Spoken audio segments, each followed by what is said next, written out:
নমস্কার বন্ধুরা, welcome to সংগ্রাম food kitchen with village blog. বন্ধুরা, আজকে চিলি সোয়াবিনের রেসিপি আপনাদের সঙ্গে শেয়ার করব। আর সোয়াবিনটা প্রথমে বন্ধুরা সেদ্ধ করে নিয়েছি নুন আর একটু 1 চামচ ভিনিগার দিয়ে। তো এটা জলটা পুরো ঝরিয়ে নিয়েছি। আর এখানে বাটির মধ্যে এবার একটা ডিম ফাটিয়ে নিয়েছি। এবার এর মধ্যে আদা রসুনের পেস্ট দেবো 1 চামচ। বন্ধুরা 1 চামচ আদা রসুনের পেস্ট দিয়েছি। এবার পরিমাণ লবণ দেবো।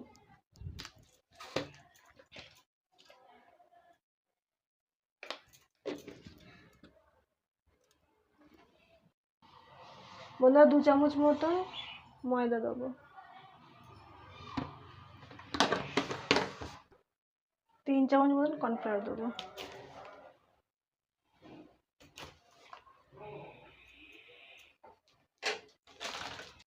এক চামচ মতন গোলমরিচ গুঁড়ো দেবো।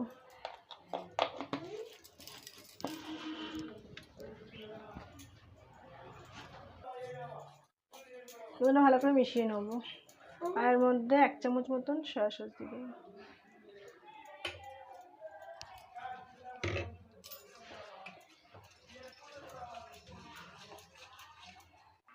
মানে ভালো করে মিশিয়ে নিয়েছি। এবার সয়াবিনগুলো দিয়ে দেবো।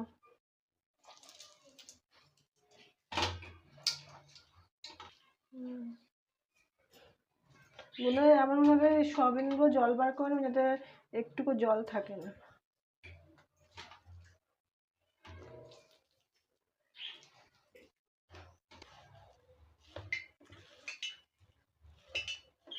এটা ভালো করে মিশিয়ে নিচ্ছি এবার।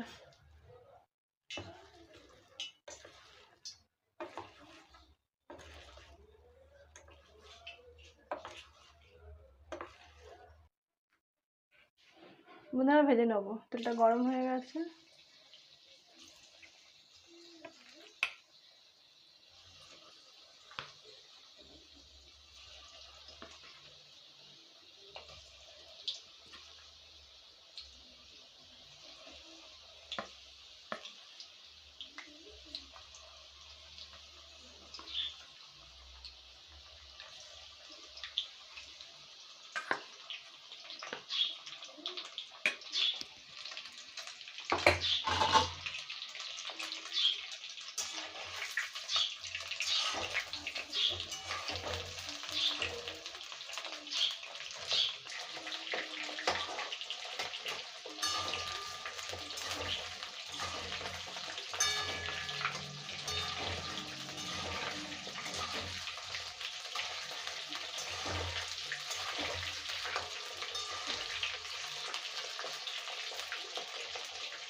বন্ধুরা হয়ে গেছে, তুলে নেবো।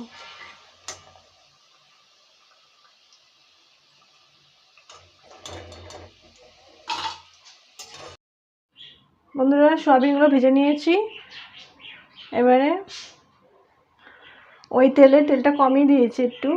ওই তেলের মধ্যে 1 চামচ থেকে 1.5 চামচ মতন রসুন কুচানো দেবো। আর এটা 1 চামচ মতন আদা গ্রেট করে দেবো।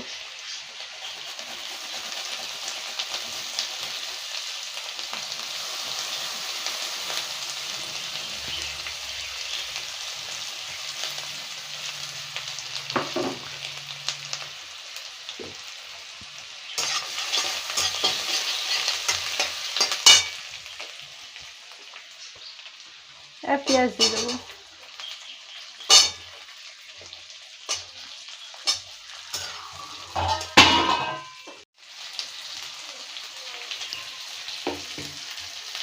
বন্ধুরা কারি পাতা ফোড়ন দেবো।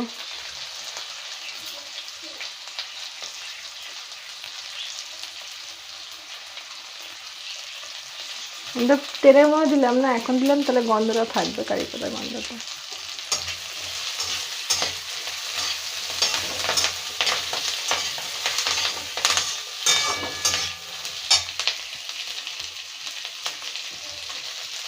ক্যাপসিকাম দিয়ে দিলাম।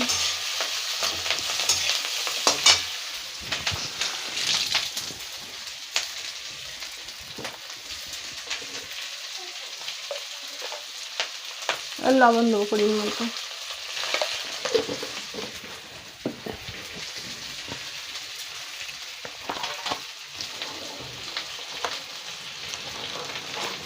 এক চামচ মতন কাশ্মীরি লঙ্কার গুঁড়ো দেবো।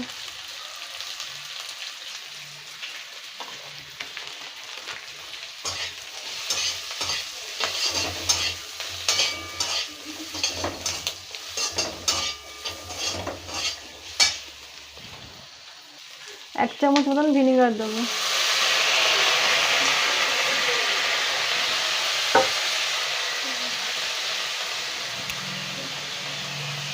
রেড চিলি সস দেবো 1.5 চামচ।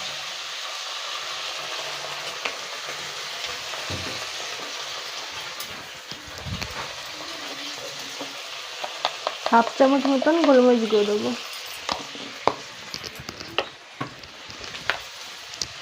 2 চামচ মতন সয়া সস দেবো।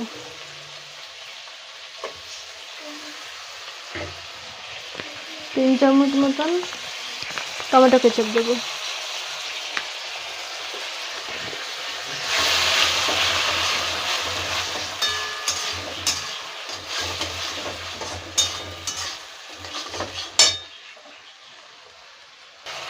আমরা হাফ চামচেরও কম চিনি দেবো।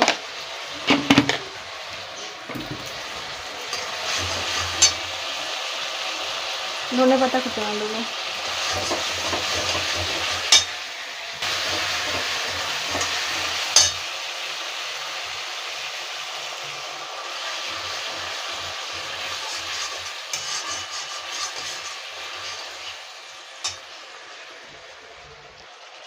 জল দিয়ে দেবো।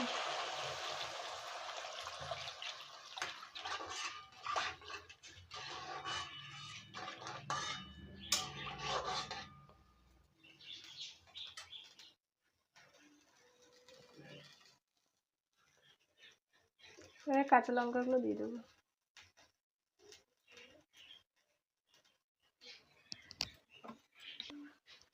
বন্ধুরা ফুটে গেছে। বন্ধুরা ঝোলটা ফুটে গেছে, দেখেন গ্রেভিটা ফুটে গেছে। এবার এর মধ্যে বাটির মধ্যে 1 চামচ কর্নফ্লাওয়ার নিয়েছি আর জল নিয়েছি, পাতলা করে গুলে নিয়েছি, এটা দিয়ে দেবো। এবার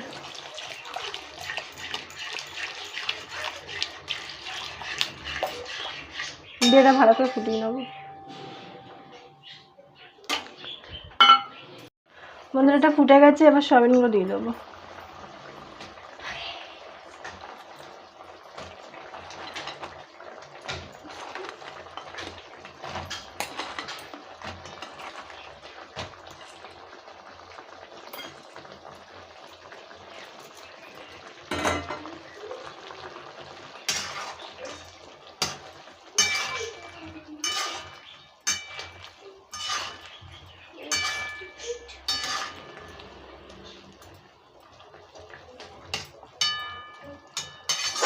বন্ধুরা 2 মিনিট চাপা দিয়ে রাখবো। বন্ধুরা চাপা দিয়ে দেবো 2 মিনিট। বন্ধুরা দেখে নেবো। দেখেন বন্ধুরা রেডি হয়ে গেছে একদম। নামিয়ে দেবো এবার।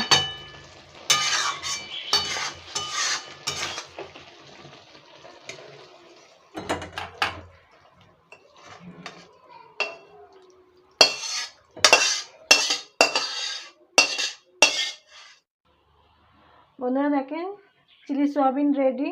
বাড়িতে অবশ্যই ট্রাই করবেন আর বলবেন কেমন হয়েছে। ভিডিওটা অবশ্যই পুরো দেখবেন। আর মানে খেতে কিন্তু খুব ভালো হয়েছে। আপনারা একবার করুন বাড়িতে, আমি যেভাবে করেছি সেইভাবে করবেন, দেখবেন খেতে খুব ভালো হবে। মানে মাছ মাংসের দরকার হবে না এই রেসিপিটা করলে।